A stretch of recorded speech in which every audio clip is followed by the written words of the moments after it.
Hello, welcome to Stagehand, the show where we talk about things I learned while being a stagehand. Today is more of a serious kind of topic that I want to talk about and kind of, I guess, bring to light a little bit more. This is nothing that's really a big, secret in the industry or, anywhere almost in general. But I had a lot of conversations recently about it, and I think it's really important to kind of talk about just the effects of alcoholism in the performing arts industry. This topic kind of hits close to home for a majority of different reasons. I live in Green Bay, Wisconsin. I've lived here for the past 17 years of my life.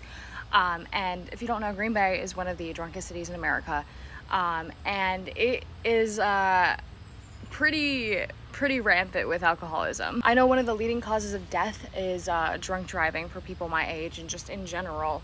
And pretty much almost everybody here knows at least someone who has fallen victim to drunk driving and died because of it. Now, what's really strange is that for the past couple of years, I've also been spending part of my life living in Alaska and working out there.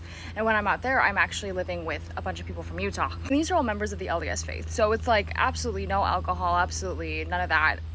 Completely flip side of what I experience here. I feel like I really have a full broad spectrum when it comes to all of this kind of stuff. But I think working as a stagehand in general, both on tour and just locally in Green Bay, has exposed me to many of the effects of alcohol on just different members of the union and non-union members as well, when it comes to just getting by and trying to, I guess, survive while working in the industry. And I thoroughly believe people can do whatever they want to do in their free time. They can indulge in whatever they want to indulge in.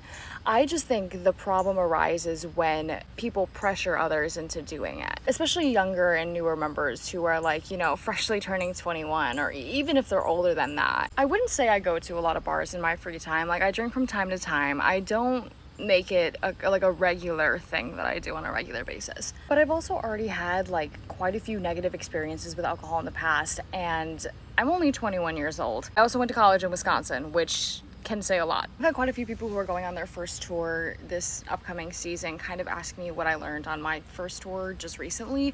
And the big kind of takeaway I try to emphasize to others is that you are not obligated to go out to the bars every night. You are not obligated to hang out with everybody every single night. Some people like to go out literally every single night to the bars, and that's their choice. That's what they want to do. But if you don't want to go out, you can say no, and that's okay. I know sometimes it's really hard when you live in a little bubble of just everyone you're surrounded by at work, especially if you're on a very small crew or whatever, and you feel like you need to, hang out with all these people all the time and be friends with them and all that stuff. And if they invite you out, you have to go out with them and all that. But trust me, you will lose your mind, especially if you're not getting any sleep ever. I'm not gonna get too into detail on this, but on my last tour, I actually had a really terrible incident of alcohol poisoning. And after that kind of happened, I really went almost completely sober for the remainder of tour. But I woke up in the middle of the night and I fully collapsed on the bathroom of a hotel room floor.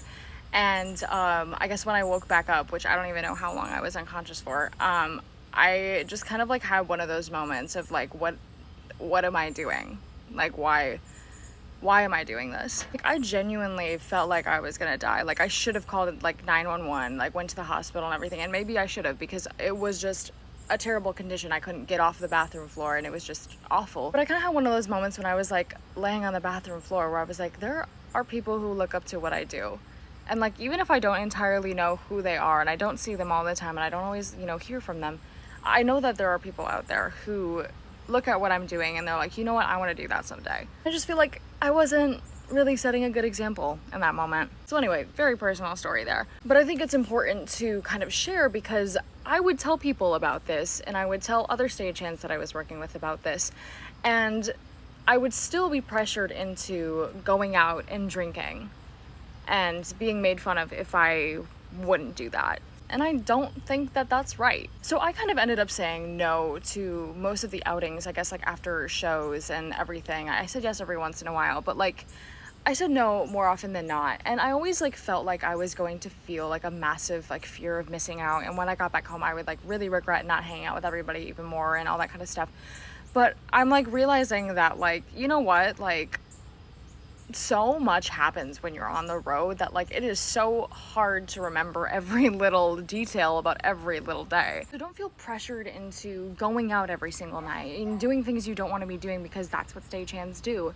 You know, there are plenty of stagehands out there, like whether they make it, you know, publicly known or not, that like don't drink, they don't partake in drugs, they don't do any of that. While it may not seem like the norm, it absolutely exists. Your self-care is more important than being cool and trying to fit in. You will find the right people for you. If you're someone who makes fun of somebody else because they don't want to go out, they can't stomach a shot, they don't want to drink, work on that. You don't know where that person comes from, and everyone makes decisions for their own personal reasons. Anyway, there's a lot more that can be said about this, and this can go into a lot more detail, but I just kind of wanted to share my own personal thoughts and experiences with this kind of thing. All right, stay spicy, y'all.